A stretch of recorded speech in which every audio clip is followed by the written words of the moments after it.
2020년 8월 15일 토요일 오늘의 말씀은 로마서 10장 1절에서 13절 말씀입니다. 형제들이여, 내 마음의 소원과 이스라엘을 위해 하나님께 기도하는 것은 그들이 구원을 받는 것입니다. 내가 그들에 대해 증언합니다. 그들은 하나님께 열심히 있으나 지식을 따른 것이 아닙니다. 그들은 하나님의 의를 알지 못하고 자기 의를 세우려고 애쓰면서 하나님의 의에 복종하지 않았습니다. 그리스도께서는 믿는 모든 사람들이 의에 이르게 하기 위해 율법의 마침이 되셨습니다. 모세는 율법으로 인해 의에 대해 기록하기를 율법을 행한 사람은 그것으로 살 것이다 라고 했습니다. 그러나 믿음으로 인한 의는 이렇게 말합니다. 너는 속으로 누가 하늘로 올라가겠느냐 하지 말라. 이것은 그리스도를 모셔내리려는 것입니다. 혹은 누가 지옥에 내려가겠느냐 하지도 말라. 이것은 그리스도를 죽은 자 가운데서 모셔 올리려는 것입니다. 그러면 그것은 무엇을 말합니까? 말씀이 내 가까이 있으니 내 입속에 있고 내 마음속에 있다 라고 했으니 이것은 우리가 전파하는 믿음의 말씀입니다.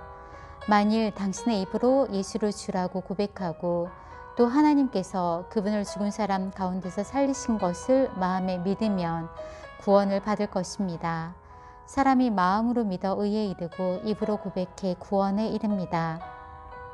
성경은 누구든지 그를 믿는 사람은 수치를 당하지 않으리라 라고 말합니다. 유대 사람이든 이방 사람이든 차별이 없습니다.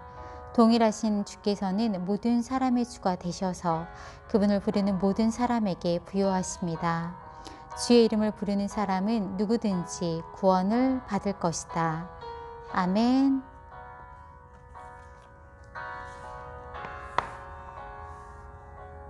오늘 나눔 제목은 내 입속과 내 마음속이며 내게 주신 말씀은 8절 말씀입니다.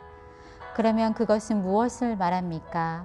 말씀이 너 가까이 있으니 내 입속에 있고 내 마음속에 있다 라고 했으니 이것은 우리가 전파하는 믿음의 말씀입니다. 아멘. 로마서 말씀을 묵상하면서 느껴지는 것은 어렵다는 것과 사도 바울에 대한 존경입니다. 로마서는 사도 바울이 복음으로 인해 유대인과 비유대인을 똑같이 사랑하게 되었고 구원이 모두에게 이룰 수 있음을 목소리 높여 외치는 말씀입니다. 그만큼 비유대인들의 구원에 대한 유대인들의 저항이 컸으며 그러면 그럴수록 자신의 백성인 유대인들을 포기할 수 없었던 바울을 보며 하나님의 사랑의 모습이 보입니다. 하지만 자기 일을 내세우며 하나님에 의해 복종하지 않은 이들이 비단 그 당시의 유대인들 뿐일까요? 나 역시 내 의가 내 삶의 기준이 되어 절대 바뀌지 않는 모습이 내 안에 있으니까요. 본문 8절에서는 말씀이 내 가까이 있으니 내 입속에 있고 내 마음속에 있다 라고 말씀하십니다. 말씀으로 예수 그리스도를 알 수 있고 이것을 믿음으로 하나님의 의에 이룰 수 있다고 말씀하십니다. 이어서 9절과 10절 말씀은 너무도 귀합니다. 구원에 이르는 방법을 말씀해 주시기 때문입니다. 만일 당신의 입으로 예수를 주라고 고백하고 또 하나님께서 그분을 죽은 사람 가운데서 살리신 것을 마음에 믿으면 구원을 받을 것입니다. 이어서 사람이 마음으로 믿어 의에 이르고 입으로 고백해 구원에 이릅니다.